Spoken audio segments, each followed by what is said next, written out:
Moi, je me dis Koffi Olomide, depuis un moment, il a pris une orientation, ils ont mémaillé, Kolobelape Makamambo Kanaye. Une seule émission où on voit Koffi Olomide prendre un air sérieux et puis toucher des problèmes sérieux Yambo Kanaye. Donc, c'est vraiment à féliciter. Aujourd'hui, c'est Koffi Olomide qui nous parle d'impact. Mais j'aime bien là où, quelque part, il a dit il y a des mingité koloba makambo oyo ayoki malinga mingi koloba makambo a vérifier. Donc si Koffi Olomide parle d'impact, c'est que il a vérifié et a moni penza que pacte ali. Pourquoi ça blesse?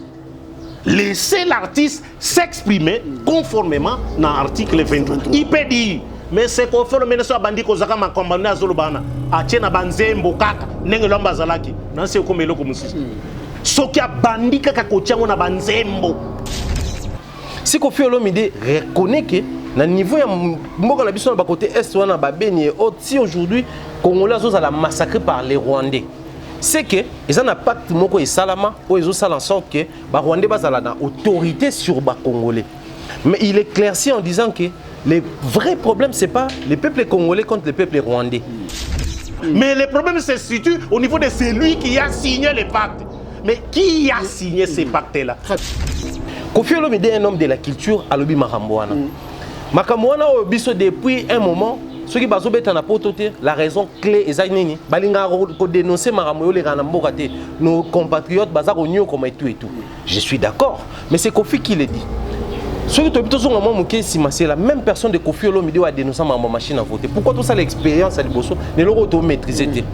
Ceux qui te poussent na Koffi Olomide a été dénoncé par Maramusu soit peu bezaka na moka, Maramu ya bane ko mona ngoza assez clarté pour la survie ya moka. Sur le plan scénique, il y a eu des productions autofélicitées par artistes mingi au basa ba réussi quand même pour ça ba déplacement, mais la grande distinction que les gens ba souffrir tout la vérité, c'était beaucoup plus au quoi attribuer on a fallu pour parce que lui il a au moins réussi, il a aussi produire Kinshasa intérieur, mais aussi Bamboka biso Africa. Sotobi total à bilan na musique chrétienne. D'abord il faut que la musique chrétienne fonctionne à sous-soutien. Il y a très peu de noms. On parle peut-être de pasteur Moïse Mbiye. Tout ce belanda mondam. Oh, on a déjà vu la base tout six. Ali le zo kena ngo bomanga. Le ko nyanga sanga mitata yo moko. Te ozinga di pa epistole. Le ko nisanga notice.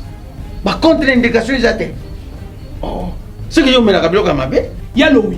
Nazo zelo na kati landangai. Olukaki yango au 600. Tanga ta posologie. Tu vois ya podium. Jamais.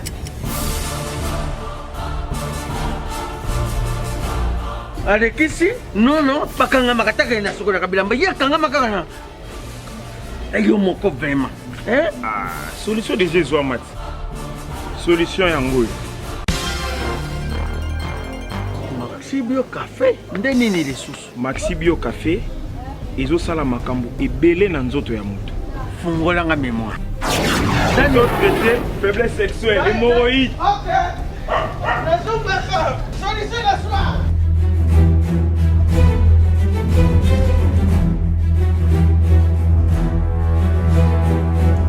Tomate Napoléon.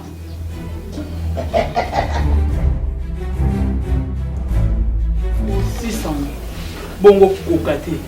Non, talo couteau.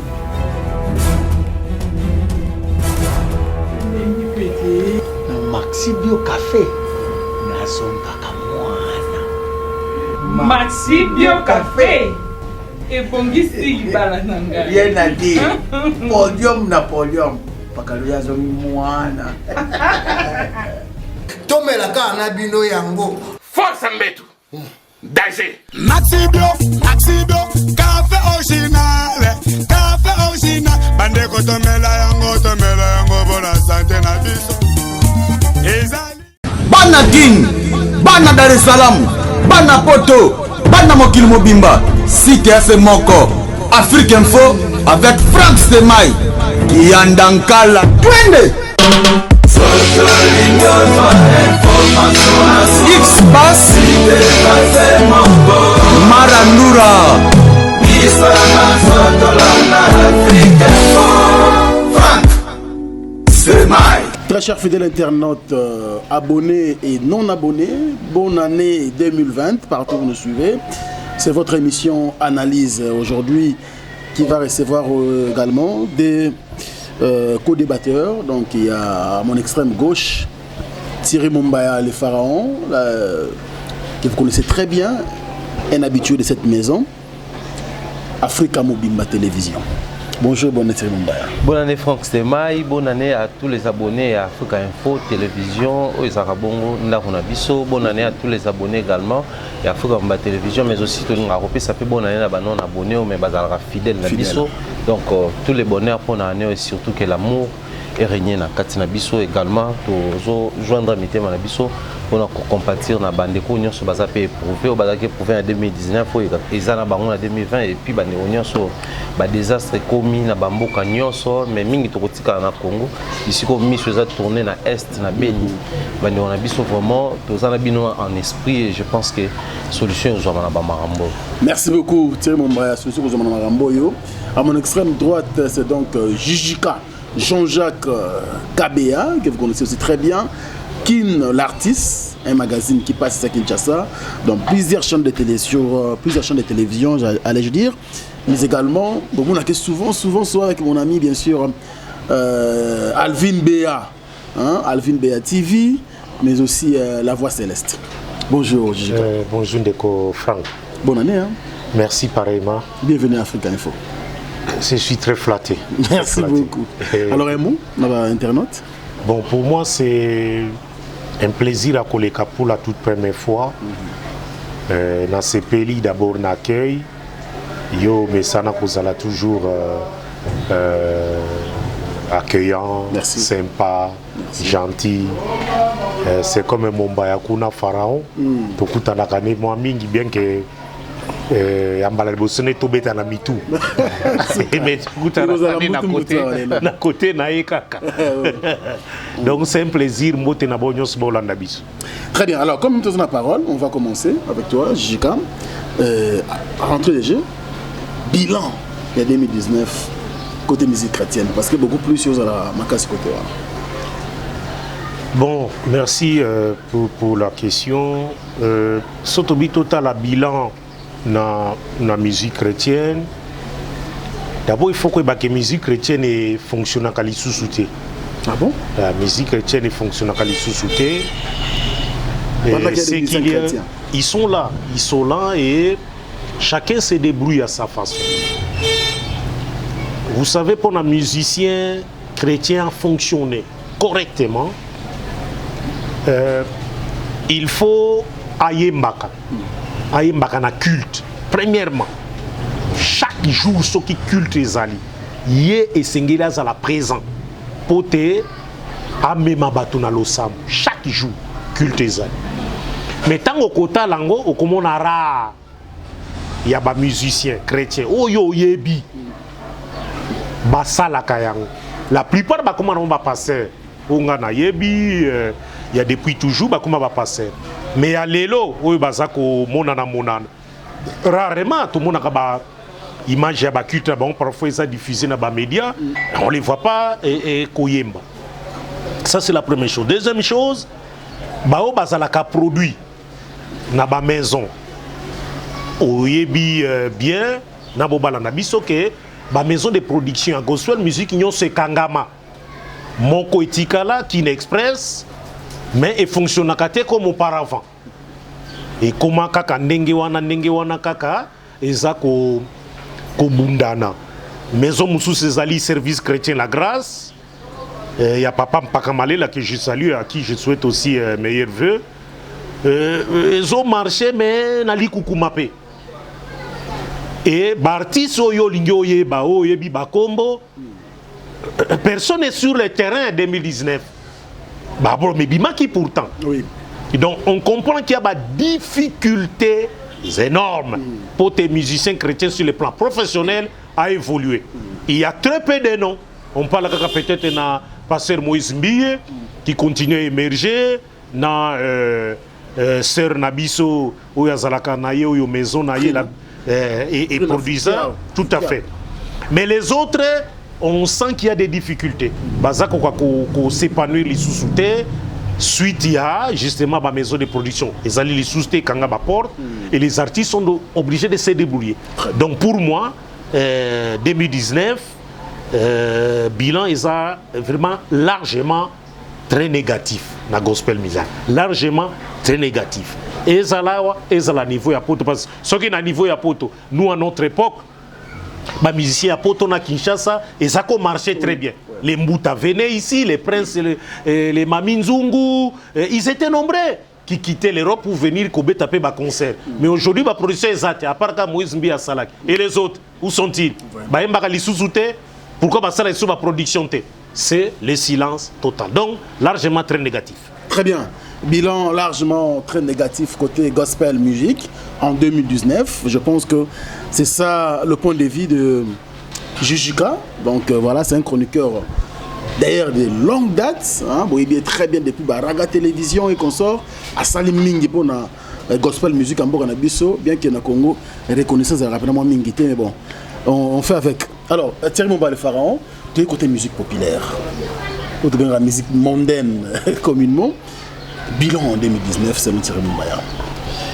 Franck Stemai, bilan, je vais essayer un tout petit peu de rejoindre le vieux Jijika, parce que au Moni, photo le bango, la reconnaissance au sens noble parce que moi je m'aimerais d'ailleurs nuancer autrement. Si aujourd'hui on parle de la chronique exclusivement chrétienne, c'est-à-dire la musique mais exclusivement chrétienne, j'ai pari fort que surtout tant à précurseur comme on est au bima montalibo surtout à mi balé, donc c'est-à-dire les secteurs au bango baba qui sont consacrés paysa là de façon qui tout le la maramodi de manière assez spéciale pour ça secteur moko batomo babimi si tout d'une manière spéciale.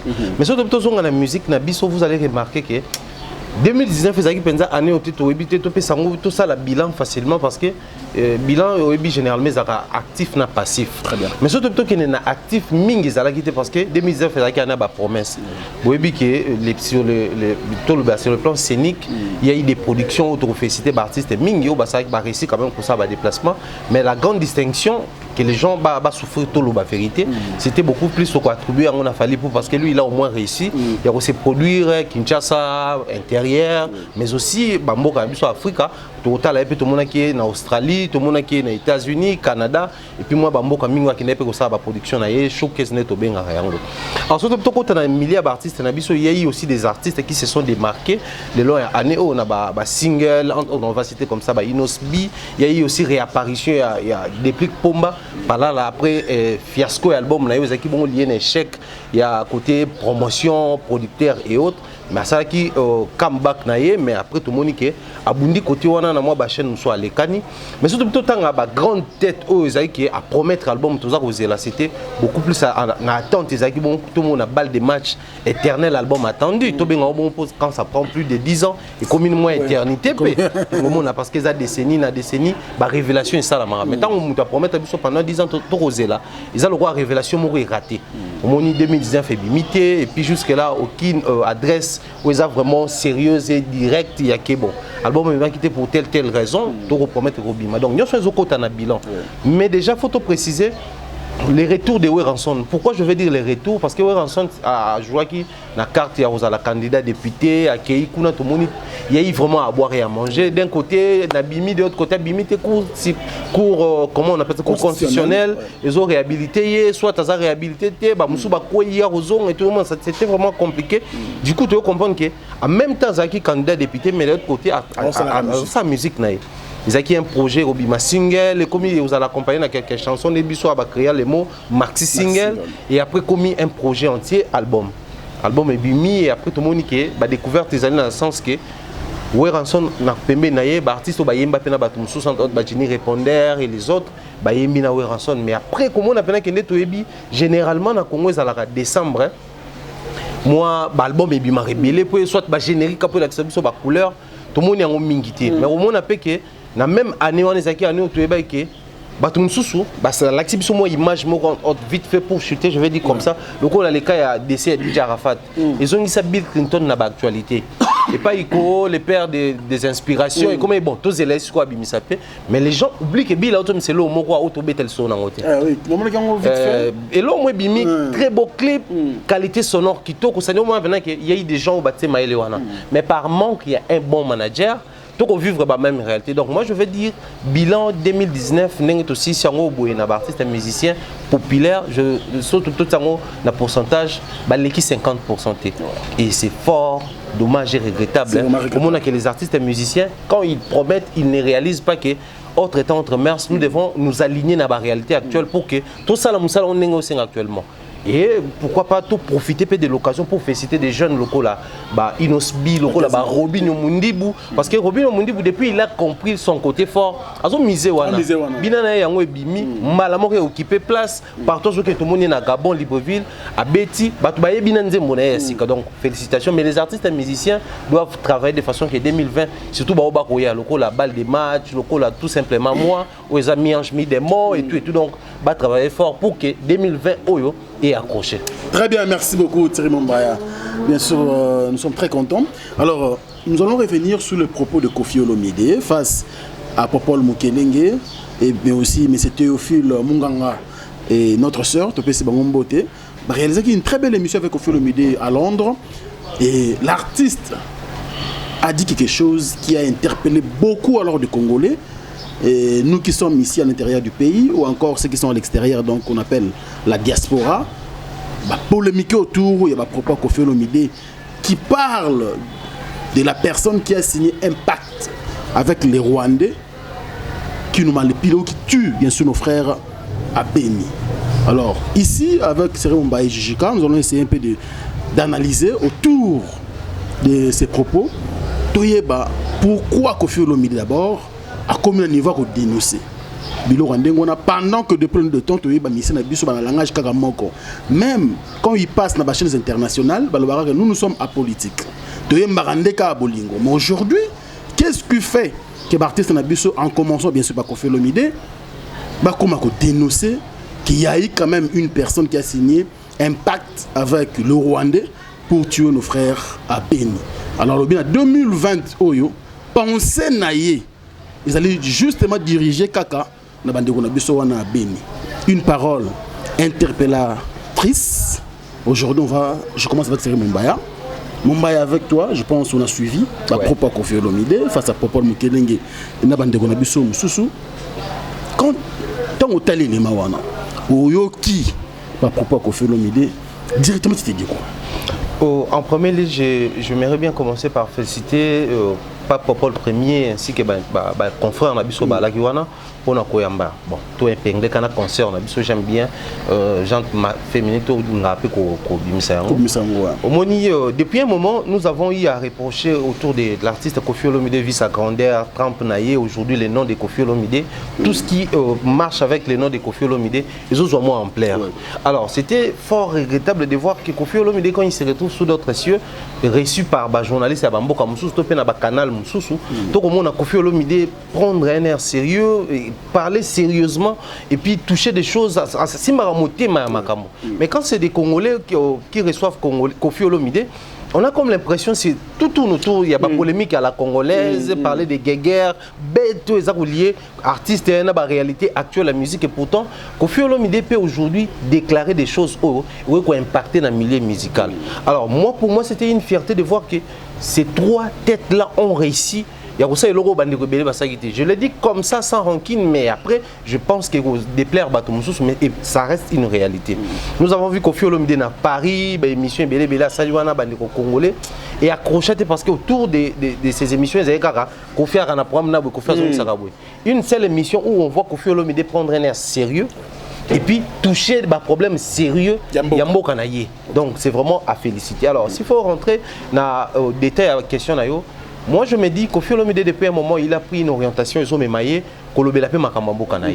depuis la nuit des temps, artistes et musiciens, ya ba mekili ebele balobaka makambo pe ya mboka na bango eloko ekoki kozala te engagé ou pas parce que voilà nous c'est comme la définition on a artiste engagé te ba artiste engagé to ebi bango ezalaka ba Radek ba Bob Elvis ba on a tout ça biso eza nous chantons l'amour nous beaucoup plus eza nango à politique c'est-à-dire et on a identité na bango plus loin je pense que Ozaka présent Koffi Olomide s'est adressé na biso ouvertement pour dire que naza leader de en fait utiliser le ya éducateur à masse naza obligé naza éducateur à masse tant ba botaranga naza éducateur à masse c'est-à-dire ça babilo moko yo les artistes quand bazo plonger dans inconscience moko absolue ne memara ba onko loba makambo alors quand il opte pour une position ya ko loba makambo nous devons apprendre à analyser sur ça mais aussi à accompagner d'une manière nos artistes étant leaders d'opinion.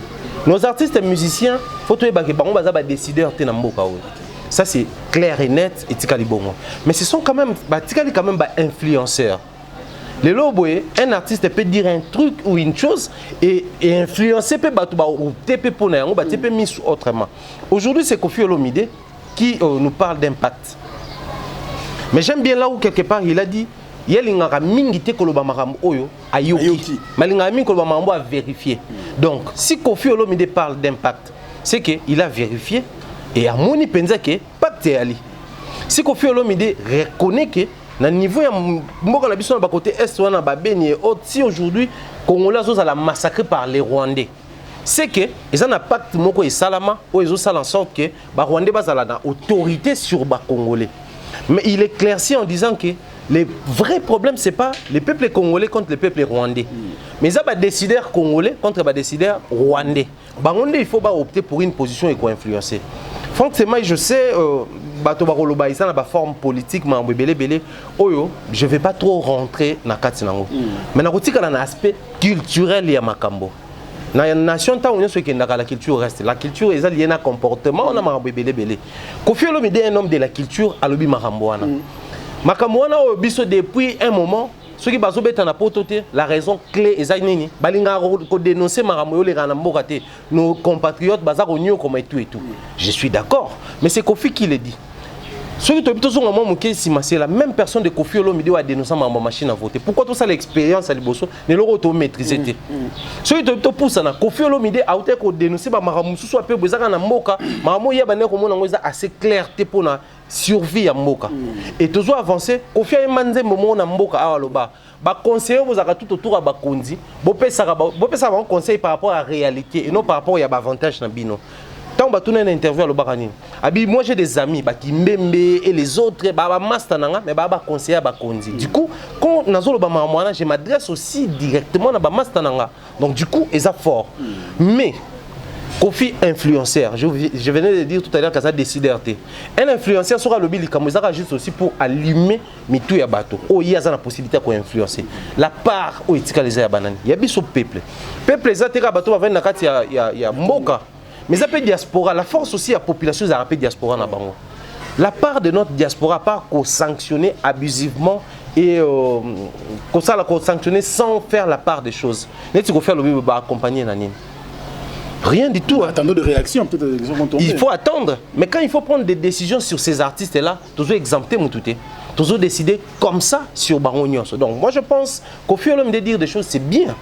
Donc on peut-être dans les détails au fur et à mesure, on pose des questions. Mais moi je m'aimerais bien que chaque fois les artistes ne battent pas tous les décideurs na biso. Voilà pourquoi pour un qui bango. Pour te dire que dans na biso à la congolaise, les artistes pèsent. Du coup ceux qui bango balobi makambo, ils peuvent activer pe bateau. Mais la population zo salanini. Quand je dis la population est à niveau. Biso moto créa que petit peuple. On habite grand peuple, non, on a eu maintenant on a petit peuple. Mais certes, petit peuple, on a aussi bien influence, il y a grand peuple. Bateau bazar émancipé, plus émancipé que Bateau Moussoussou. Mais si je me permets de dire que on a vu sur la diaspora, entre guillemets, ils prétendent être émancipés plus que nous autres, ou plus que la population vivant au Congo. Mais qu'est-ce qu'ils font de concret pour accompagner ceux qui osent? Nous avons vécu ici dans ces pays, nos amis Radek, Bob Elvis, être emprisonnés, enlevés, simplement parce que c'est décidé de dénoncer des choses vraies. Bon, petit concert. Mais tant qu'est-ce que vous avez fait des concours? Genre, le roi Abimisi Nzembuto, son on en co. Ce gars-là doit être riche pour continuer à Bimsa Banze. Moi, je sens que avec cette musique, on est opé sa survie na bateau. Bah ça là, nos amis là, pour voyager, ils souffrent autant que Bisso. Pour faire des petits mouvements, ils souffrent autant que Bisso. Mais les mêmes Kofi Olomide, les mêmes rançons, les Jibin Piana, bah vivre l'ixure Moko. Donc pour dire que nous voulons la chose et son contraire en même temps.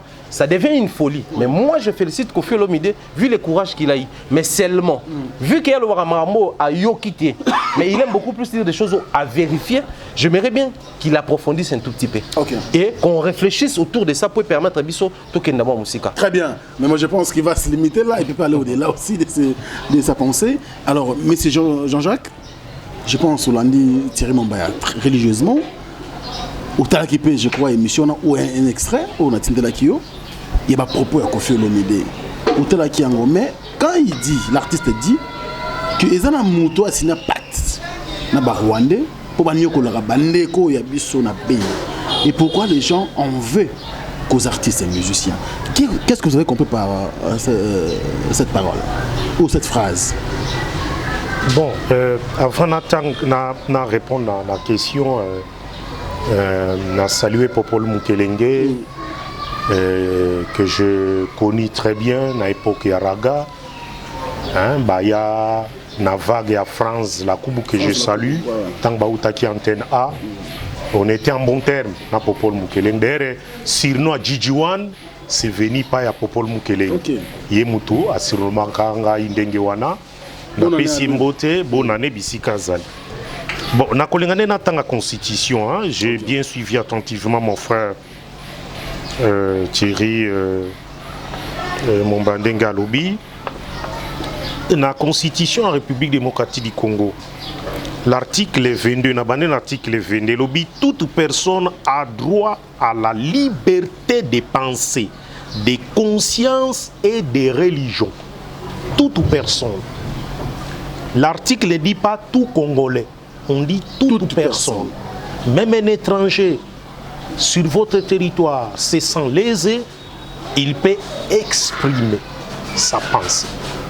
Il peut dire ce qu'il ressent. Il peut montrer sa religion. D'où le frère a fait allusion ici à des combattants qui sont en Europe. Ils vivent là-bas. Mais ils manifestent dans un territoire qui n'est pas le leur. Le pays-là ne leur appartient pas.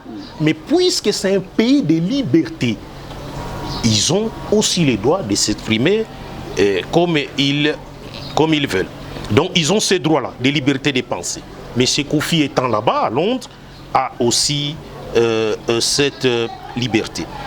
Alors, il est dit, la loi fixe les modalités d'exercice de ces libertés. Article 23. Ici on dit, toute personne a droit à la liberté d'expression. Toute personne, ici, tout le monde, ici, Congolais, étrangers, vous avez le droit à la liberté d'expression. Ce droit implique la liberté d'exprimer ses opinions ou ses convictions, notamment par la parole, M. Kofi l'a fait, et les autres, nous le faisons également ici, l'écrit et l'image sous réserve du respect de la loi, de l'ordre public et des bonnes mœurs. Donc, c'est en fonction, il y a article et la constitution, Oyo, M. Kofi Olomide s'est exprimé. Oui. Mais M. Kofi est un artiste. J'ai eu l'occasion à lui aller le visiter. Tant que album naïe 13e apôtre, et Madame Pepito Kilala à l'époque, tant que rédacteur en chef na Kilartus, m'avait envoyé chez Kofi et m'avait très bien accueilli. Sauf qu'il m'avait embrouillé dans la question, sauf qu'il n'a pas extrait beaucoup de mais heureusement, j'étais très fort et j'ai réussi à les convaincre. Donc, je connais quand même l'artiste, bien que dans mais j'ai quand même abordé l'artiste et je connais façon son style, il y a langage. Monsieur Kofi parle des pactes. celui qui a signé le pacte Nabarwanda. Monsieur Kofi est un artiste musicien chrétien, un grand nom dans la musique Nabiso. Monsieur Kofi, Olomide, Azali Sousunako prouvé na talana. Il a beaucoup fait. Il a beaucoup fait. Tchacho, Banzembone Akalawana Nyonso, Tilelo, Ezaliko, et Rezonaka toujours na Baninan. Alors, la question que moi je me pose, pourquoi monsieur Kofi Olomide s'est-il exprimé de cette façon-là? Ndekolobaki, précédemment, il avait parlé de la machine à voter. Oui. Mais là, c'est encore plus fort. Les artistes congolais ont énormément de problèmes. Droit d'auteur, Sokoda et l'autre côté. Vous avez le ministère de la culture et des arts. Et ça, la Kanini. Les artistes se plaignent. Vous avez dans un pays grand comme la République démocratique du Congo, studio d'enregistrement moderne et zaté. L'artiste ne se plaint pas pour ça. C'est curieux. Ba salle mythique où ils en a poto, ba Zénith, ba Madeleine na Belgique,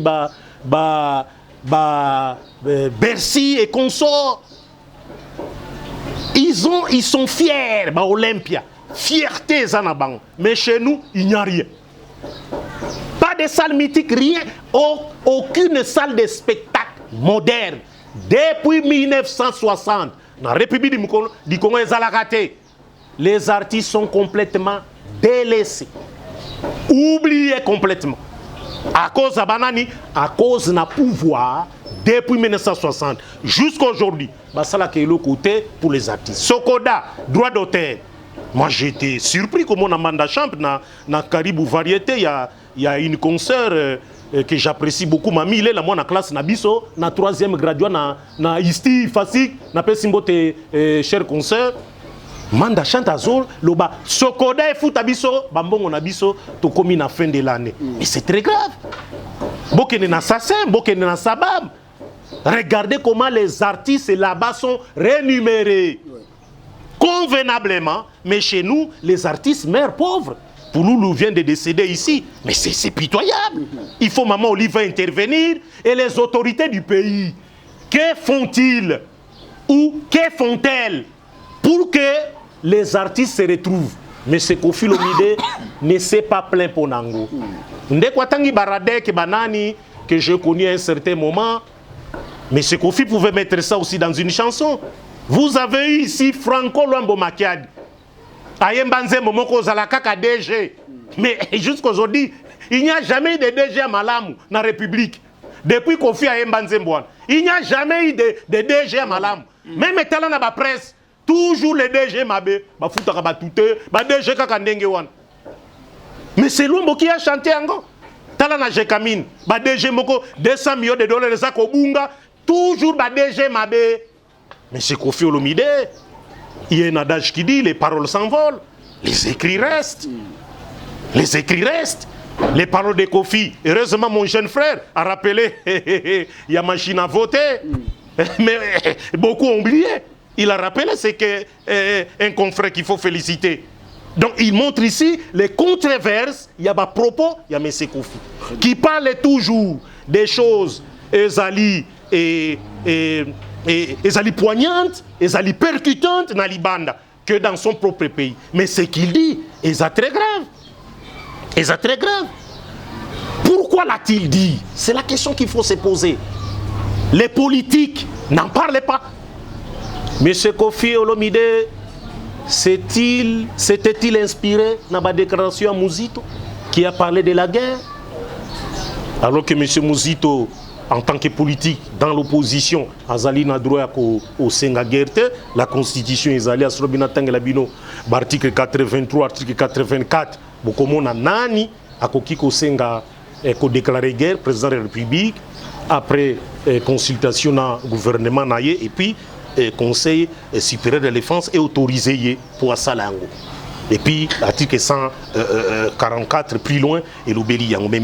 Est-ce que M. Kofi Olomide s'était-il inspiré dans Maloba propos à Mouzito, ou il y a Cardinal Fridolin Mbongo, après tourner na Yekuna, à Salaki point de presse na Ye, beaucoup baye biango, et il a dit quelque chose de vrai. Il a dit quelque chose de vrai. que la population ya kuna misusu baza kolungola bango et puis baza ko remplacer yango na ba population o baza ko uta Uganda no baza ko uta Rwanda. Est-ce que M. Kofi Olomide a s'inspiré kina peut-être n'évêque Mukuna ou ya lobaki makamba ya accord ya ba Kashina FCC pour nanine ezali ko sala mobo. Mais il dit problème ezana muto signaki pacte sans citer ce nom. Je lis dans le dictionnaire pacte elingi kolobanine pour que les gens comprennent. Parce que M. Kofi parle de pacte. Pacte yango ezanine. Eza pacte moko ekomama to eza verbal. Pacte dans sens 1. Convention accompagnée d'actes qui lui donnent un caractère d'une importance primordiale. Sens 1. Dans sens ami balobi eza alliance. Or, pour na ko signer ba pacte boyebi caractère public. C'est-à-dire il faut ezala ba Eminati et consorts, vous savez comment ils font. Nzambe a signé pacte alliance dans Israël. Ezaki public. Bokoto songa na koloba, ils étaient en face de lui. Il a envoyé quelqu'un pour na koloba. Kofi Olomide parle d'un individu qui a signé les pactes. S'était-il trompé des mots? Les vocabulaires utilisés avaient son sens dans ce qu'il a dit. Un individu qui signe des pactes avec le Rwanda pour n'a côté qu'à une partie, il y a République. Eh bien, comme mon jeune frère s'est interrogé, M. Kofi Olomide devrait expliciter ce qu'il a dit. Mouzé à l'époque, n'a point de presse naïe, on parlait des accords de l'Émirat, mais jusqu'à aujourd'hui, personne ne nous présente cet accord-là de l'Émirat. Et l'Oba Nini. Bon, au moins, il y a des gens na mozindote parce que ça est commis une connotation politique. Parce que M. Kofi Olomide, on dirait, voudrait faire la politique, pour éviter dans le sens où on a. Mais quelque part, il a dit, mon jeune frère aussi l'a relevé, alors pourquoi s'en prendre aux artistes? Banani bazako s'en prendre aux artistes. Et ce sont les combattants, Ndenge, Ndekondanga, Thierry Mombalobi, to et ça, la politique moussous, qui se sentent lésés dans la déclaration Yabanine. Luambo Makiadi Nanzembo Atonga Sala, Ayembelaka Kengo Adondo. Mais écoutez, Boloko. Écoutez, Boloko. Mobutu Alongoli est Premier ministre, Luambo Ayembi Nzembo, Bakangiye. Mais Mobutu Azongisa Kengo Adondo, na Premier ministre. Et Kengo Adondo, comme c'est un vieux amuseur, quand il parle, il fait qu'il est amusé, Abengaka Luambo. Pour agrémenter Fetinae. Luamba beti banzembo beti banzembo et sili kengwa senge nzembo anabi beta nzembo analisu beta lisusu nzembo no beta kiatunga et Luamba avait joué la chanson mais alobaki ke bazongi selie tonga voilà vous savez. Donc les artistes quelquefois mon frère l'a relevé lorsque artiste baza koyemba banzembo pour dénoncer baza kokanga mais vous avez Tiken Tchafakoli qui est venu ici à Kangeli frontière. Mais c'est un artiste guinéen, mais écoutez ce qu'il dénonce. Il dénonce la colonisation, Nzembo Naewana, ils ont partagé l'Europe, ils ont partagé l'Afrique, sans notre accord. Mais il y a des Européens, mais il est tout le temps sur RFI, Claudie Serakoyambe et les autres. Mais pas l'habitude, pourquoi ça blesse? Laissez l'artiste s'exprimer conformément dans l'article 23. Il peut dire, mais c'est qu'on fait le ministre Bandi Kozaka ma commandé à Zolobana, à Tiena Banzembo Kaka, Nengelamba Zalaki, Nancy Okomelo Komusis. Ce qui a Bandi Kaka Kotiango na Banzembo. Barade qui on a c'est vrai Bazak Wembana, garçon Mokwa Mbaka Nzembo Mokwa wa. Bozo Talate, Tozako Kufa. Alèche. Bozo Talate, Tozako Kufa. Tozako Mon. Mais Nzembo na. On dit.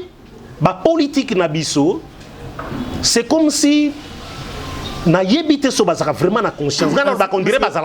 Jijika, est-ce que Kofi sera compris comment dans la politique ou encore on a biso population par rapport à ses propos et on les rend comme d'habitude? Bon, il peut être compris. d'une manière. Mais d'une autre, comme mon frère l'a relevé, le col a une polémique aux hommes. C'est là où il y a tout à fait. Le coup là-bas, parce que là, il a parlé avec un air sérieux. Et puis, tu m'as envoyé juste juste une partie. Popo n'était pas seul. Il lui pose la question aux artistes qui il dit, je n'aime pas être hypocrite sans pour autant répondre à la question. Pourtant, il devait répondre à la question. Il dit que le peuple congolais et le peuple rwandais n'ont pas de problème. Mais le problème se situe au niveau de celui qui a signé le pacte.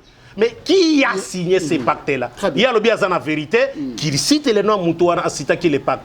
A cité. Alors, ce qui est grave, alors, Bazali n'a pas libre en train de circuler au pays. Ah bon? C'est qu'ils les connaissent alors. Ozomon, Namoni Thierry a ce qu'il a compris. Nenga c'est qui n'a pas à comprendre ce qui on veut dire. Alors, Thierry Mombaya, merci Jijika. Thierry Mombaya, est-ce que, à propos Oyo, comme d'habitude, on révèle ma machine à voter, les gens ont polémiqué dessus, qu'on fait le médias interpellé, qu'on fait le médias inquiété. Mais est-ce que, à propos, comme Jijika a dit, il est allé un peu trop loin? Il y a quelqu'un qui a signé un pacte. Est-ce que on interpelle qui est cette personne, vous voyez bien? Non? Bon, ou on laisse passer comme d'habitude. Tout est possible ici. Vous savez, en fait, la force de la chose, c'est ça que Kofi a bimi l'Iban la Constitution. Le mal chez nous, parce que on a une situation aggravante par rapport à la loi congolaise. Les alliés ceux qui cité on a affaire mort et viol. Mort d'homme en fait aux assisté à la mort d'homme du coup et comme moi compliqué ta soki ba charge les autres peser sur ba monique eza na ngo penza na nous prouver mais bon on est en détention provisoire mais les mains chez nous ce que quelque chose d'inhabituel serait commis ba comment okangela ngo et là on va teza ngo constitutionnel mais ce ça inhabituel ba okangela nous étions tous étonnés Jazz Kiff Tikenja invité parmi ba invité mususu à combien bazongisie raison ba pesibiso immigration et constaté que mutu déjà sa koti à l'équina frontière à yep place Foazala à quelques jours il y a prestation ba refoulé simplement pourquoi parce que na kati ba mikana na nous avons constaté que azana mo ba irrégularité mais tiken jata ngazongi à partir de la place Azaki a sali ba vidéo Alexis Azaki en bonne du forme pour na Congo mikanda visa makambutu à respecter qui c'est-à-dire chez nous quand on veut toucher à quelque chose de sacré au biso to moni que ça sacré automatiquement et que ndakali kolo. Le loge a été dérangé ce matin. Je suivais une émission à la télévision, Bossolo la politique, où on avait reçu Peter Tiani, trois invités, une personne qui il y a parti, il y a Excellence Vital Kamere, je ne sais pas comment on l'a souligné. UNC. Surtout sur la constitution. Alors, les deals politiques, accords politiques sont inviolables. D'accord, donc, l'accord politique est violé, mais la constitution est violée à n'importe quel moment. Ici, je ne parle pas de la constitution, mais je parle des accords politiques. Voyez-moi comment dans un pays constitutionnel, un pays démocratique où on prime beaucoup plus les accords politiques, où normalement, la constitution va bien mobeko likondi. C'est-à-dire qu'il y a des likolo qui permettent à ce que mibeko tu es salama. Même si tu as le statut, il y a Afrique Info. Si tu as ils ont respecté la loi. La loi est régie par rapport à l'alinéa l'article, il y a la constitution. C'est-à-dire tout doit être soumis à la constitution. Mais chez nous, quelque chose d'inhabituel, il peut pousser à l'interpellation. Et pourtant, la justice, et pourtant, la police judiciaire, tu peux censé interpeller, tu peux déjà. C'est-à-dire que la vidéo, il y a la constitution. Donc, risque qu'il y ait un sens. Il n'est pas le seul, comme Juge l'a dit ici, moi, cardinal Ambongo a dit à Lobiango, et puis je crois. Avec Moukouna, Adolphe Mouzi, tout ancien premier ministre. Mais ce qui préoccupe, c'est qu'en fait, moi je suis dans la chronique culturelle, c'est en ce moment-là, toujours intervenir au local analyste culturel. Depuis un moment, c'est ce qu'on reprochait d'une manière générale. Natana ba combattant, na biso ba pandi sango, na population et tout. souhait na biso makasi alaki to mona ke bato bazolobe la culture ba profiter na moment où baza na influence sur bateau balobe pe makambo et ko sauver bateau, c'est-à-dire nous égayer c'est bien, nous emporter dans des ambiances c'est bien, comme ma biso na bolingo c'est bien, mais c'est aussi important de toucher na makambo eza vital. Makambo eza penza plus vital c'est lika bolingo te, mais bolingo pe ça manesika kimia. Maintenant to komona ke Koffi Olomide aujourd'hui azana ba fanatique presque partout dans le monde entier, mais to bo sanate sa base c'est la République démocratique du Congo. Alors, dans la République démocratique du Congo, il y a aussi nos pays frontaliers. Biso depuis to yebia que musique na biso est influencée Congo Brazza, musique na biso est influencée Angola, mais to zakana tendance à lobate musique na biso est influencée Uganda, Rwanda, Zambie, Tanzanie. Point to loba ngote. Parce que to yebi que secteur wana est, c'est un secteur moto ko loba makam na bangote to linga bangote, ba linga bisote. C'est connu de tous. Rwanda boma congolais. Et l'Obama bon d'une manière culturelle dans l'Oba. Mais si vous allez à Massissi, de l'autre côté, il y a nos amis. Moi j'ai un ami, Sam Okito. De temps en temps, il y a et tout et tout. Ah ouais, c'est que non mon cher, on a côté bon pour qu'on a côté. Ceci dit, ce que kuna web so, ah musique à Koffi Olomide, ah musique à Ferrego là, il a fallu pour c'est-à-dire les bateaux ba linga min ko consommer. Donc sur le plan culturel, net biso to na problème na bangote. Mais biso na Kinshasa, les Congo entier to ebike, biso na bango to na te pour ba biso. C'est d'ailleurs la raison où to na facilité ton ba ici biso Boma Rwandais Tikanyoka, na Kinshasa to ebimambo le cas de triste mémoire. Parce que baza ba être humain peu importe ba problème to dans nango. Mais c'est Koffi qui intervient un artiste musicien pour dire que ngana lingi hypocrisie. Mais à l'obité que dans Kebeta. Mais tu veux que tu as une hypocrisie, le problème c'est pas seulement que Congolais bomana Rwandais, mais le problème c'est que bateau ba yebe le réseau ça que Rwandais boma Congolais ba pousser bango na kosili sali kambongo. Parce que à un moment donné ça préoccupe. Moi en fait une fois avant na ndeko sola, na ndeko mo ça la pe ka analyse politique. Na bisier souvent to kaka ADF Nalu, ce qui tout ça, biloko quand tu attends la biso benga ngo ba rebelle rwandais. Alors moi je me pose la question, rebelle il y a rwandais, rebelle il y a ougandais. Soit c'est rebelle contre Mbokani, c'est contre Rwanda, c'est contre Ouganda. Mais soit tu moka o yazo se rebelle contre yango, ayeko boma na Goma, ayeko boma na Beni, ayeko boma na Masisi. Masisi yango ne Rwanda. C'est qu'il faut pas expliquer biso ceux qui parti wana ezo appartenir na mboka wana. To aza rebelle congolais. Moi je peux encore permettre to ka ndeko moko boye kamwena sapu rebelle congolais azoboma na Congo pour azo reprocher maman Monique autrement qu'on s'exprimer à l'état bomi. C'est à ce moment là qu'on sûr qu'on juger ba maramutu et tout. Donc Franck, moi je pense il est grand temps que les artistes parlent. Mais seulement la question yo tourne les question to komituna. Pour en fait les issues ba propos ya Koffi Ozalani. Et aux interpellation et aux on est un artiste musicien bato ya babilamba bato ba concert botika bango bolanda bangote. Il faut poser nos deux yeux sur ça. Bon. Quand Koffi parle des choses tranchantes, influence sur le terrain zalanine. Aujourd'hui, Koffi se permet de le dire. Heureusement, les équipes de translate, en français, c'était en français. Donc facilement, qui n'est pas lisophone, traduire, qui n'est pas anglophone, traduire ainsi de suite. Alors, influence Koffi Olomide, aujourd'hui, il parle. C'est bon. Par rapport à la situation au pays, biso to ebike o e komiko kendeko mo ke moi mabe Koffi Olomide on ndenge Jiji Kauto loba po yeyi ba prédécesseur mo pe ba lobi ba maka bongo et influencer pe aloba to lobi yango tena compte ya réalité et sur base ba donner o yé le roi linga ko ba mamo ayo kité a récolter na monique c'est vrai. Il vérifier et tout et tout. Alors, ce qui lobby festival, parce qu'il faut tout le bango boyer. Il y a une chanteuse congolaise, Clarisse Motoza, à Kigali. Elle a une prestation à Kenaki depuis novembre. Tissiko Azakuna.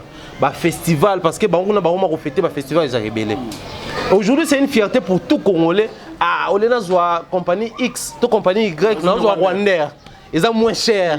Rwanda, on s'est décollé à atterrir dans Kigali. Après, aujourd'hui, c'est une fierté. Hein. Posons-nous la question, et où tu vois, comme aujourd'hui, c'est une fierté pour les Rwandais, pour les Congolais. Tout le bagage, téléphone est produit en Rwanda. Pour les producteurs, il y a coltan. Mais tant que nous avons une géographie, na ba carte ba pays africain ils ont produit chaque ba minerai na Rwanda tout le monde a contacté. Mais les lois comme producteurs à coltan, tu éviter grâce à Nzambe colté limo yo mais na mabe na bango, on se pose pas la question. Et pourtant nous avons des politiques au les lois bango nous bazo gérer. Bango nous bazo ba décider, il faut pas pousser biso vers comprendre maramususu. Du coup quand ce sont des artistes maintenant qui se lèvent pour nous le maramu, je félicite. Moi je pense que comme les artistes commencent à hausser les temps comme ça, bah emboîtez pas na interpellation ou encore on a besoin on a souci.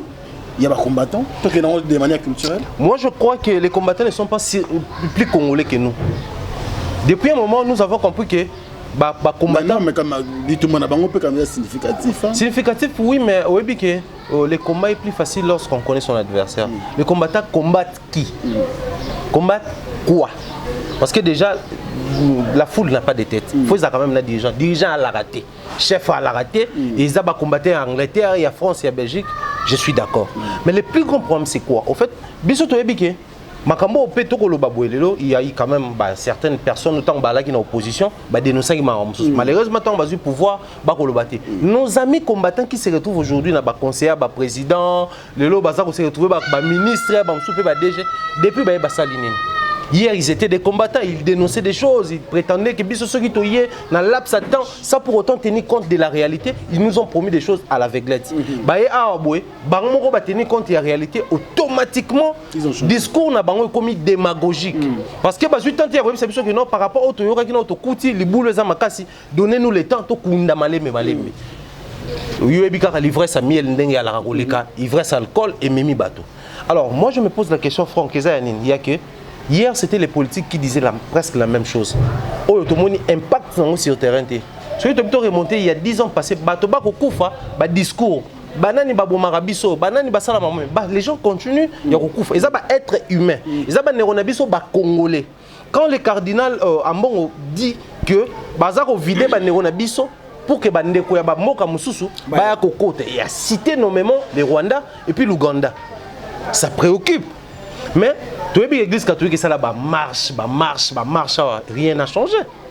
Certes, alternance et une forme où il y a détail parce que ce n'est pas une émission politique. L'église ils ont pesé et ça le écoeur au ça là, une église nous avons perdu des jeunes sœurs, nos amis et tout. Les politiques, Etienne Tshisekedi paix à son âme, na UDPS na opposition sur na Rosaline Simane, marche, makambo ebele, sit-in, tout ça les gens rendre âme na bango pour ces combats là. Mais tout ba kufaka kuna. Et quand c'est un artiste au Zoloba, parce qu'on n'y a pas sima artiste, à part soulèvement ya bateau, yo kaka artiste et implication ya bateau comprendre que artiste faut baloba. Mais ils sont où? C'est pas pour la première fois que Kofi Olomide a été inquiété ici parce qu'elle a ma machine à voter. La réaction des combattants concrètement à la ranine. Très bien. Posons-nous la question. Moi je suis d'accord pour le combat de Bango. Mais la réaction, voilà pourquoi je dis tout à l'heure qu'ils ne sont pas plus congolais que nous. Et puis comme unité de mesure. La politique est dynamique. Donc, à gauche, c'est fort possible. À droite. Mais comment les combats depuis la nuit des temps, ils ont la dynamique. Ministère bakobeta te inane 2 ans 5 ans bakobeta kakati parce que Kofi Komolo ba yé pas kobeta kakati. Dites-moi un peu. Merci JJK pour boucler ce sujet. Alors au moins Kofi Olomide a satisfait les combattants en disant cela ou en tenant ce genre de propos. Bon propos les sensibles, les peu politiques. Vous relevez ce qui est na est. Moi c'est que j'ai apprécié la déclaration à Kofi, c'est ce sentiment de compassion qu'il a ému envers Bandekoya Beni. Non seulement Beni, Boutembo. Il n'y a pas seulement la guerre là-bas. Mais fièvre hémorragique est bonne. Ils ont décimé. Il n'y a pas longtemps, le 1er janvier 2020, va trouver 3 Kalissou Soukouna na Boutembo. Donc ils ont aussi la tête pourtant. Docteur Jean-Jacques Mouyembe aloba kike Ebola et Sili. Mais ezaka kako apparaître ezouta wapi uti wapi. Pourquoi ezaka ko sévir na est? Nani mutu azome mango kuna? Pourquoi riposte ngo ezaka kana likukuma kukuma? Il a manifesté compassion wana. Tolinga ki ba congolais nyonso ba sala lokola ye. non pas en disant bah pacte pacte un individu peut aller signer pacte na ndenge na ye, mais souvent c'est l'alliance, c'est ça là ba individu public ba tout ba monde ba ndenge. Mais il s'est passé na Brazzaville ici, nos frères ont été maltraités, chassés.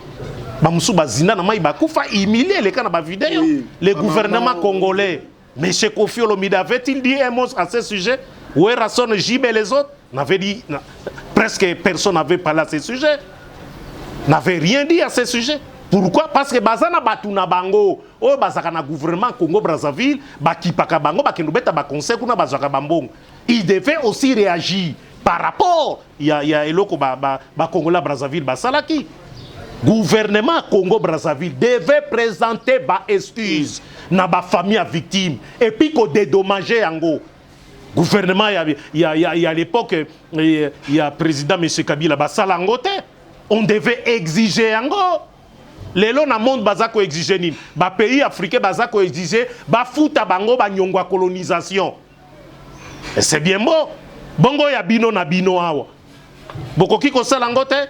Tala mémorial ya Rwanda kuna pona génocide ezali. Kende ko tala cimetière ya Kukubola. Ata mémorial moko ezate. Kende na Kisanga na guerre à 6 jours.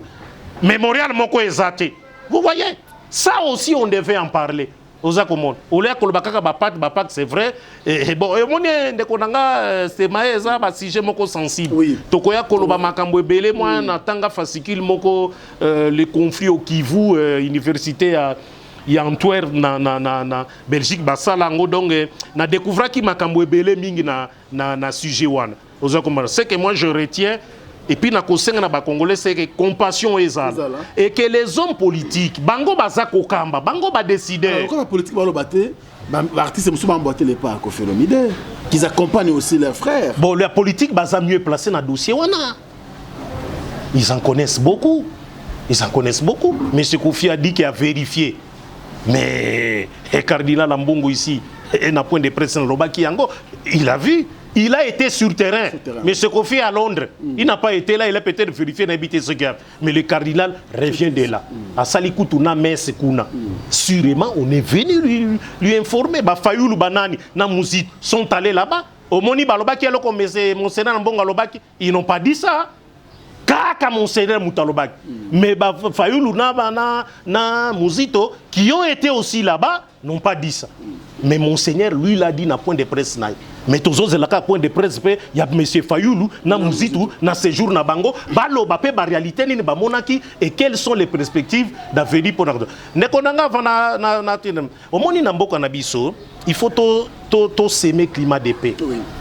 Ozomona parce que soki to komi kaka na ba esprit moko belliqueux, kolinga kaka, to ça la vengeance. Ah, mon seigneur mon jeune frère n'a pas évoqué, n'a point de presse na ba il kambo armé.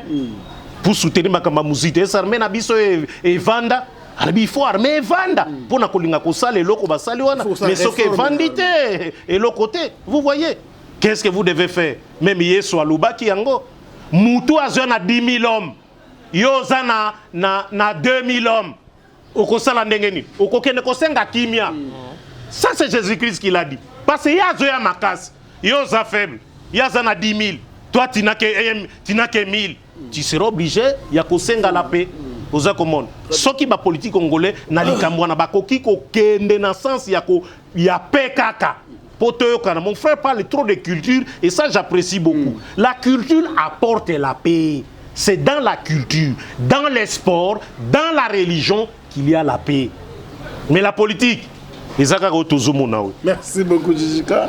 Merci également, Thierry. Nous allons prendre le deuxième thème de cette émission. Je pense que vous avez bien compris par rapport à ce sujet. On a essayé de décortiquer à notre manière. Vous également à la maison, vous allez le faire à votre tour. Alors, le deuxième thème de l'émission, c'est Jijika qui va commencer. La prestation du pasteur Marcelo au Zénith de Paris. Enfin, parce que même les pasteurs te disent que Bazara qui pense à moi, ils ont mon boulot pour que pasteur Aya à se produire dans cette mort. C'est vrai que pasteur Aza chanteur mais n'a pas de problème même auteur. S'il est aussi chanteur. Il est aussi chanteur, tout le monde va misser concert de Beta Maïkouna. Comment il a réussi? D'ailleurs, ça l'étonne, il faut dire vrai, bravo à lui et l'organisation. Et puis deuxièmement, et filmer l'équipe sans incident. Un petit commentaire à Jijika. Bon, commentaire na Kosala, bon, c'est un vrai projet à Blaise Manzambi qui est devenu pasteur. Qui a salango. Comme pasteur, hein? Comme pasteur na Kazarema. Comme pasteur. Et ça vieux projet na moko walinga ki Kosala kaka na Zénith. Na ba musicien chrétien cette fois-ci. Et puis ameka ko remettre trophée na ba basali au moins plus de 10 ans na ba carrière à la côté ba musicien et à la côté il y a presse.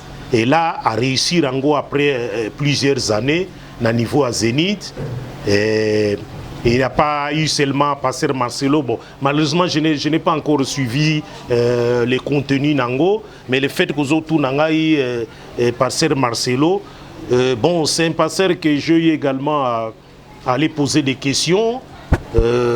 Sur événement Mokwazaki Kosala moni pasteur Marcelo aza mutu moko yake na style moko ya kolobela o etali vie en communauté, vie en société, les chrétiens entre eux, comment un chrétien doit se comporter, moi sina mobali yo moi sina mobali na yo patron na nene yo mutolingi musala te ozomona et ce genre ya ba évangile wana est captivé complètement bad oza komona ngana l'évoca qui avant yango au etali évangile na époque ya vague ya ba mouvement charismatique verset moko ezalaka clé Jean 3,16 et le mamakali sousouté Dieu a tant aimé le monde qu'il a donné son fils unique afin que quiconque croit en lui ne périsse point, mais qu'il ait la vie éternelle. Mais belé babo sana version on a balobela ka c'est ça bonne nouvelle. Oh il fallait boya. Et Marcelo s'est inspiré pratiquement ndenge wana selon ngai na bonne nouvelle ko annoncer yango na bato.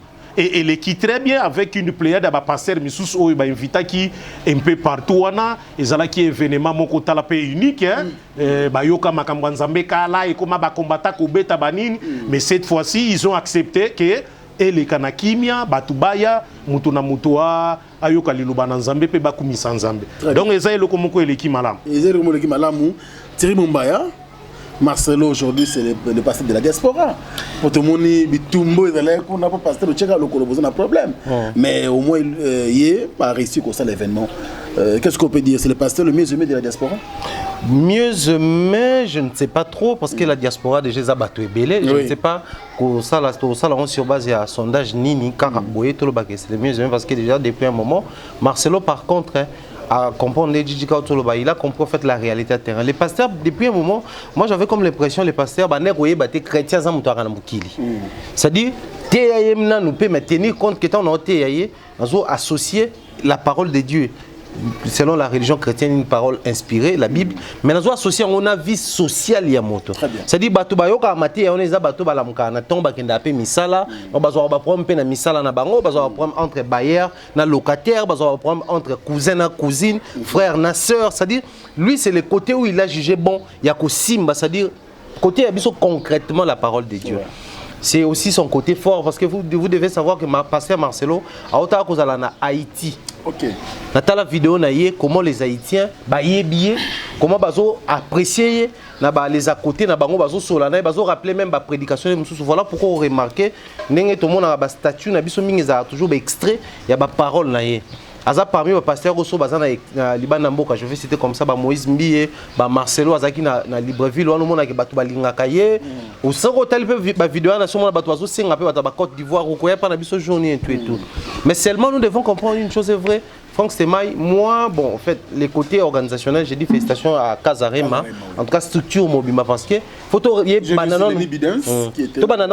préciser qu'il y a organisation à Kazarema. En deuxième lieu, les Djalelo dans les Christ, il faut exalater. Il faut exalater. Ce qu'on affiche au monde à Marcelo, Francis Ngawala et les autres. Mais pourquoi on cite seulement Marcelo? Dépôt des mesures, c'est dans Manzambe. Il y a parmi vous qui est les plus grands, on fait un service à Baninga.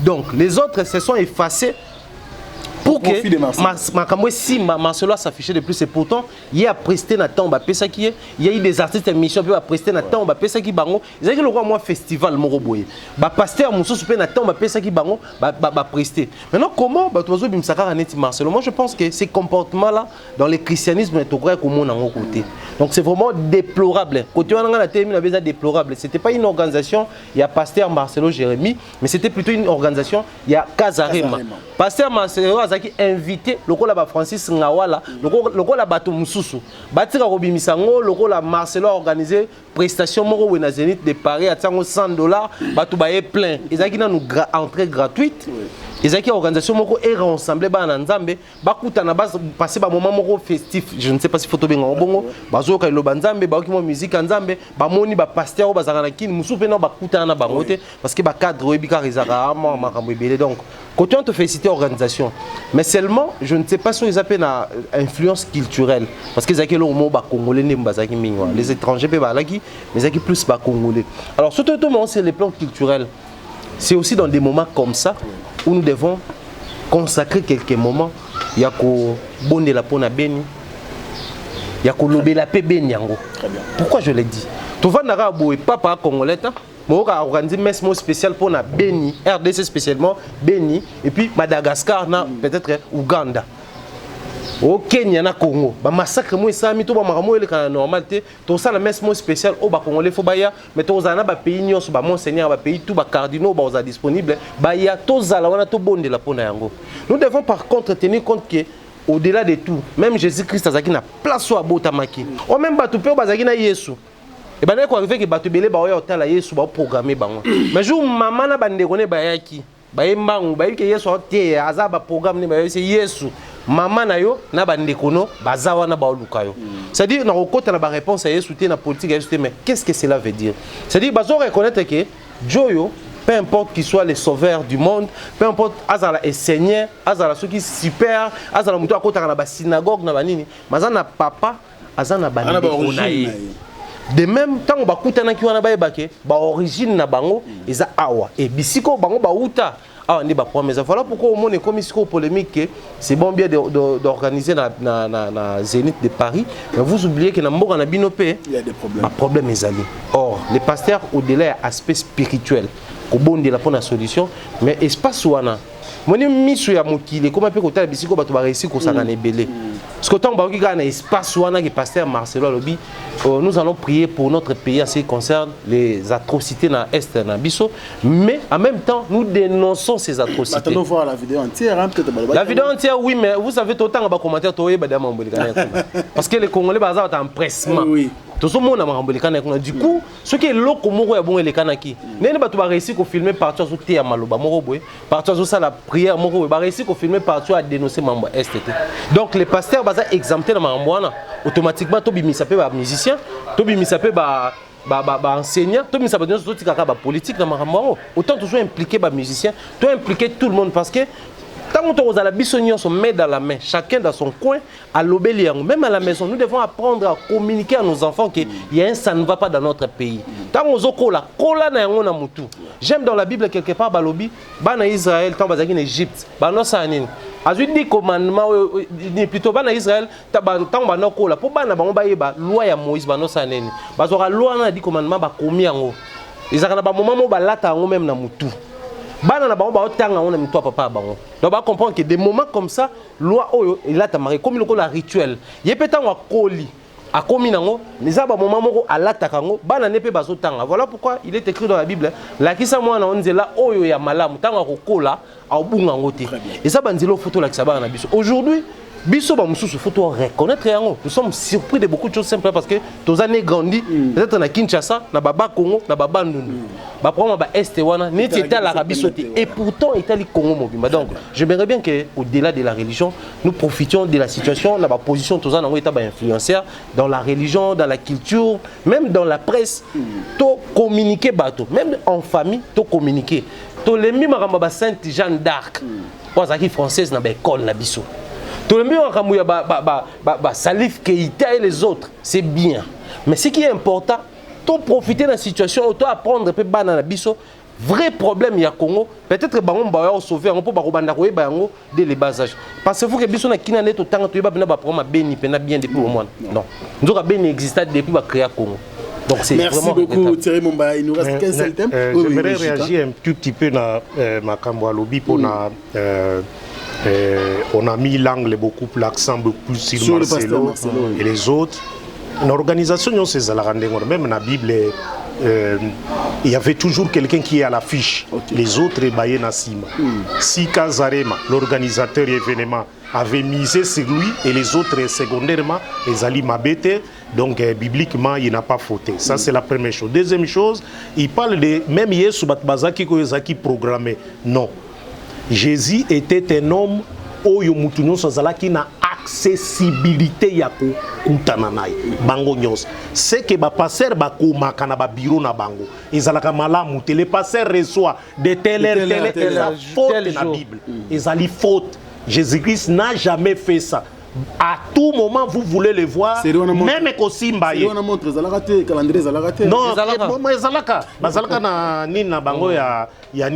donc vous pouvez le voir à tout moment. Un vrai serviteur de Dieu, c'est à tout moment. Il est disponible. Il est disponible à tout moment. Parce qu'il est là pour Nabandine. Il est là pour Nabandine. Il n'est pas pour autre chose. Dieu lui a envoyé, lui a placé là-bas pour s'occuper des brebis. C'est ça les bons bergers. Je suis les bons brebis. Mes brebis écoutent ma voix. Ils n'écoutent pas la voix des mercenaires. Les Lonambo Canabiso, beaucoup de pasteurs sont des mercenaires. Ils ne sont pas des bons bergers, ils sont des mercenaires. C'est pourquoi pour Nakomonaye, il faut Ngonga.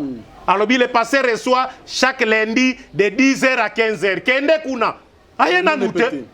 Biso Tokenda combien de fois? Non, mais passé. Toi, tu écris sur ton bureau, n'importe 10h à 15h. Nous sommes là, mais tu n'es pas encore là. Oh, Jésus n'était pas comme ça. Merci Jijika, merci Thierry Momba et le Pharaon. Il nous reste qu'un seul thème à discuter dans cette émission analyse d'aujourd'hui. Merci à José Moulumba, le plus beau, le plus élégant de la ville de Birmingham. Motemaya Beni, Ipenda Moulumba, Barcelone. Maman Heaven, merci à la première dame de Lausanne. Merci également au locutoniste à Uptown Nueva Give Up. Merci aussi à Yvette Banguina pour le cadeau du plateau. Nous sommes très heureux. Et sans oublier bien sûr Alain Dinamolo, mon surprise agréable Bogart Tina Poche. Merci également à Manoussa Kombi, 20 ans de métier. Je pense également au Restite en Zambie.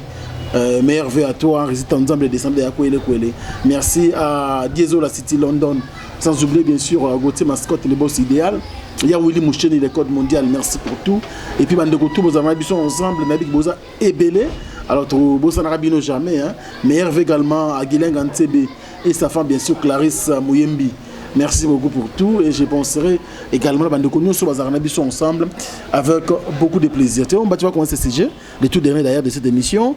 En fait, nous avons un programme, Bob Sakashi Kompouloulou. Levé du corps au Salemana le 9. Bon, exposant dans stade Vélodrome et puis enterré le 10. Après toutes ces polémiques autour de la mort de Chikompouloulou, comment Ozo Moné là, Bob Sekouana, est-ce que vous avez bien organisé? Est-ce que Chikompouloulou, bien, est-ce que c'est un grand artiste, hein? Oh, c'est vrai qu'il l'organisateur va se comporter pour te le Chico bien. L'organisateur, déjà à la base, il faut pas ouvert. Pourquoi ouvert? Parce que vous savez, Chico, tu es bien à Kinshasa, à Bandi, Awa, mon ça a eu succès, Tambousi fait dans moi, pays frontalier, na Bisso, en même temps intérieur à Mboka. Togo la version c'est concert déjà progéniture j'ai aimé l'intervention de Bisso Christian Chogala où il dit s'il faut te fournir à tes efforts une photo de famille c'est important. Du coup le quoi la base éparpillé, il faut commencer par koye baza wapi baza libanda kozongi sabangwa ba assister na obsèque à papa na bango après ceux ba kozonga ceux qui nini ceux ba contribution ceux nini wane koya après. En deuxième lieu à ce qui concerne les polémiques au ebimi de part et d'autre. Il y a des artistes et comédiens. Moi, une chose que j'ai retenue, c'est que les artistes et comédiens, différence dans la mission à l'ennemi. Si tu es bien là, tu es simbati. Tu es bien simbati. C'est-à-dire, il y a la hypocrisie pour ne pas se faire ça. À la différence, il y a des artistes et comédiens, il y a bazo seka na bango s'il faut ba partager vers ba partager nzoka à l'interne bango mi balé ba ki bayo kana raté et de cette hypocrisie là est né makambo soto ko mono ba liwa ba mbasu ba maladie ba makambo ebele otoko yoke ko bima onyoso eza causé na hypocrisie wana alors bakoya wana na moi attitude à Sony parce que to yebi na biso carte na bango nyonso na minute moi je m'aimerais bien so ba ye wana basa la hypocrisie basa pena hypocrisie na otola na émission moko Gabriel Alobi bango nyonso ne bazanga batongaka die comment il s'appelle encore comment Sundiata depuis abala moi sa potoni na kenda te oh kamikolo donc batonga te vale que tu so ba vanele batonga kaye abika ngate biso nyonso surtout na tournage soka bouger to tonga kaye c'est pour dire que bazana hypocrisie moko ya atteindre apogée nango et ça devient très très dangereux. Il doit faire très attention. À un moment donné, j'ai aimé intervention à Félix Choisy quoi papa Moma. Certes, mamso le baki n'a pas tenté mais mamso n'a pas la qui au nom il y a pour faire avancer ma cambo. Tout ça t'es obligé ceux qui te travaillent dans mon ensemble tout comme un master. Mais au nom il y a professionnalisme tout travailler. Les artistes et comédiens pensent que ceux qui te tourner film, tout si il faut te vendre la bière. Non. Tu répètes quoi tu tourner pe film ba tableau na wesili ba tableau na pesili OK tu panza na bisope tu veux venir que on a pe ba ko la peine moi mes attentes mais ba sali musana bango pour baza ba professionnel combien de fois tout monde a ba acteur na plateau dans la scène peut-être au Outa France au Outa Égypte ba yeba na te mais ba yeba pesi bango ba maîtriser ba texte ba répéter na bango ba jouer bimi pe professionnel c'est ça un état d'esprit professionnel en fait moi je pense que ba obsèque wana souhait na biso ya makasi ezalaka moto akufi améritaka dernier hommage moi on rendre hommage lelo na bi que to kokuta soit après demain na rendre hommage mosusu mais moto to rendre dernier hommage ils ont mérité hommage on les à la vraiment disciplinés à la vraie mais pour la survie na bango après wana il doit faire très attention parce que mon il comme ça en répétition même comme to lo boya ba est mboka faut Patrice alobe loro moko alobi soki na nda kozana mwana moko boye bino to bango ba so bino mais yem tabela trop kané beaucoup motala on dit de manière assez spéciale pour ni ka yem to bela ya le rôle est mboka na biso pour na ni ka est ba conflit normalement si faut ezala ba frontière ba limite et rose apé côté ba Congo apé rose apé ba côté pepo tout ça ba payer belé to ba frontière na ba coin belé mais pour ni ka kuna mtu salama donc pour ni ka ba comédien mtu faut ba kufaka ba liwa mo mystérieuse pour ni faut ba maladie moko ce que yé jamais to ka cousin na bango mo mtu salango faisala la kaka comédien moko mtu sali ce que mtu akufi comédien moko ce qui likambo comme papa océan soit problème ba comédien batangama vidéo lozo poison ba comédien batangama pulu la kufi vidéo li bossa José Londa lobi ba comédien to lingana liwa pulu to yebi yango donc c'est que bango moko ba miyebi ba na par kolongo la hypocrisie baza la vraie boma mututi je pense que ils a soué na biso donc le collègue ba problème na zozonga to sunga bango to tano likambo bien. Merci Thierry Mombaya. Jujika, je pense besoin qui peut analyser le ouais Chico pour nous dans la voix céleste. Alors, enfin, tout un programme est obsèque. Attitude nous au la matin on est là. Bon, je souhaite, Nazo et Maître Kaka souhaite que les cas dans le calme, pour Loulou qui a été comédien hors pair, à Kendena Kimia. Mon jeune confrère souligne des problèmes comportementaux qui souvent est remarquable chez les artistes comédiens. C'est comme si la vie na bango pèse la comédie na bango. Des gens qui ne sont pas assez sérieux. Ils prennent tout na nenga comédie comme je l'ai dit na nenga alisano. Alors qu'il y a une démarcation entre vie professionnelle et la comédie, na vie na yo privée au cosal. Quand tu es dans la comédie, tu es dans la comédie, mais quand tu finis ta comédie, ok na yo pembeni. Et tu mènes ta vie, le col à quelqu'un de sérieux na vie na yo. Na milieu à comédie, il y a trop de jalousie. Na constaté en gros ming. D'après ce que mon jeune confrère Otiko, il y a trop de jalousie. Balinga na kana bangote. Ils s'apprécient mutuellement des façades, mais intérieurement, ils se mettent les bâtons dans les roues, des pots de bananes. Et sous Kanabango, ils sont toujours mabé. Toujours mabé. On a comme l'impression que ce sont des gens qui ne s'aiment pas. Et voilà, Bakaya Boé chaque fois, Ngadia Diangadio c'était venu ici. Azalaki Namba se Oumeli, Basalise, Boba Salise. Finalement, Ebika qui accueille. On apprend que Dadi Kitambala, que je connais, également malade. Il y a également Météo. Mbassou toujours. Zwaki Ngadiadi. Maman Epela, Oumeli d'ailleurs. Akenda Kiti, pas Kabundi Wales. Mais on a prié. Qu'est-ce qui ne va pas là? Qu'est-ce qui ne va pas? Non, mais je ne vois rien. Oui. Maman est toujours dans le colonaïe. Qu'est-ce qui se passe? Donc, lorsque vous avez des problèmes, et vous avez une maladie, et aussi la terre, eh bien,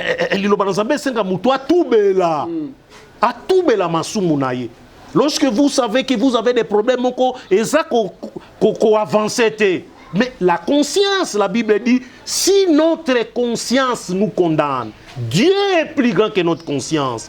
Il faut que nous puissions regarder à nos consciences. Conscience nabiso. N'engue na lubana politique nabiso. Ba politique olingani nabiso ndre baza na conscience te. Le peuple meurt. Mais c'est comme si ça ne fait rien.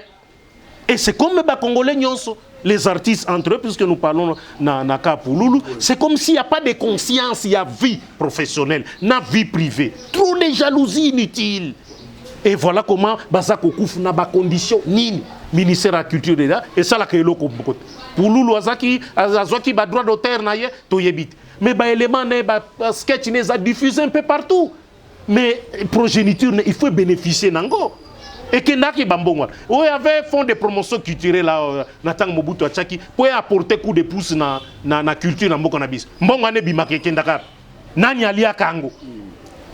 Pourquoi il contribue à un avancement? Il y a culture dans mboko na biso. Nenge constitution république article 1 annulé à souke lobby ango. Il faut l'État à ça la propagande, il faut ça la promotion, à promouvoir culture en mboko na biso. Ils ne le font. Les artistes meurent pauvres et puis malheureux. On attend les prochains tours. Nana Kokouf. Soki ça, Issa, Soki, Sobe, Soki Nani. Jijika, nous sommes à la fin. Dans le Bikaka, Basilikate. Nous sommes à la fin. Un dernier message. Thierry, un dernier message. Et puis, tu as bonne fête.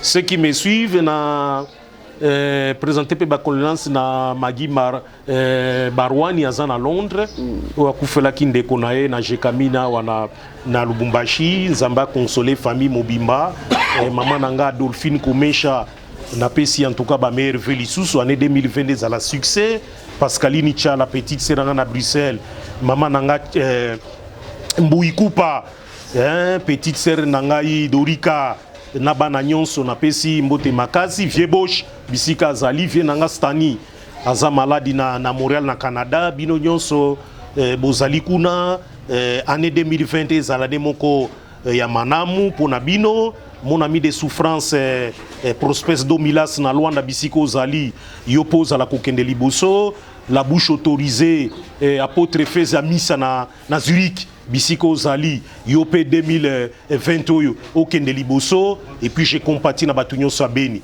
Nous sommes de cœur avec vous parce que le message que Ndeko Thierry Mombaotiko lancé, il faut une solidarité nationale pour Naka Beni. Il y a Bouton pour na Nyonso Est, une solidarité nationale na 2020. To compatir Naka Nabino parce que là, ça devient dangereux. Zambeka Kassal. Merci beaucoup, Jijika. Témombaya, vœu. Mes vœux les meilleurs en tout cas na banderonio so ba linga musa na biso. Merci mingi pour na accompagnement en 2019. Moi je parie que na 2020 au voilà pena biso et bande comme so bané observer biso de loin vu que ba comipé convaincu na esa vision na biso. J'espère que année autozana bon grand merci na Jijika pour na temps de partager également merci na Franck pour la convocation. Invitation de convocation pour tous à la Rawana. Merci na Bandegono Sobani Biso, mon mentor Jean-Claude Longangé, maman Rose Falia, là, toute la famille en Angleterre en tout cas. Na Pessibino Mbote Mingi, bien de bonnes choses. Bon, on a merci Kouago Belisha, la première dame à Lausanne, pareil à Ridge, on dit Loua, un enfant pas comme les autres, mes salutations. Na Bernard Chamala, bon séjour à France en tout cas. Libreville Mobimba Batuna, Balawana, Pessiba Mbote, Cartel Mobimba Junior, Spago Spaghetti. Haïti, et bien des bonnes choses comme ça. Na bateau barotabi sur beaucoup de prix comme de loin Karine Manès en Angleterre, Wana et salutations à Mère Kabichi en Angleterre également. Donc en tout cas bien des bonnes choses dans bateau nyonso ba soutenir Abisso. Merci beaucoup. Nous sommes à la fin, mesdames et messieurs. Merci à Jijika. En tout cas, c'est moi qui vous remercie. Merci beaucoup. Très flatté. Merci pour votre intervention. Merci également au pharaon Thierry Mumbaya, Africa Mobimba Télévision. Je pense que nous sommes ensemble pour cette année également 2020. Merci à vous, très chers internautes, de nous suivre avec beaucoup de plaisir. Je pense que je suis en train de tousser. Comprenez que c'est dû bien sûr à mon état de santé. Je suis vraiment grippé et je crois bien que vous serez vraiment gentil de tolérer cela. Merci à vous, merci également à l'équipe technique, aux Ngalina, Château Nkolo, Maël Sadiki. Merci pour le travail. Merci également à toute la grande équipe d'Africa Info. Merci à vous et à très bientôt. Au revoir.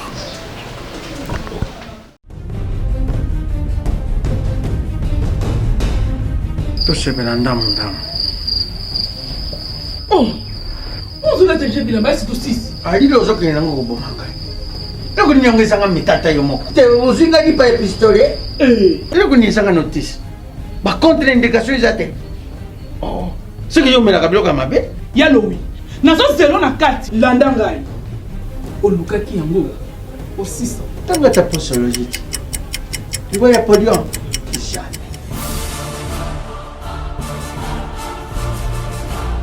Ada kisi? Non, pas kanga makataka ina soko na kabilamba. Ya kanga makaka.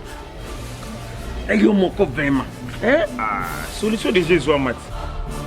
Solution yango. Maxibio Café, ndeni ni lisusu. Maxibio Café ezo sala makambo ebele na nzoto ya moto. Fungola nga mémoire. Dans notre traité, faiblesse sexuelle, hémorroïde. OK. Solution la soir.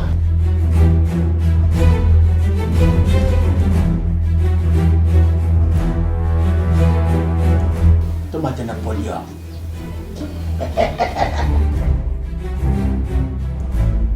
O 600. Bongo kokate. Non talo kutu.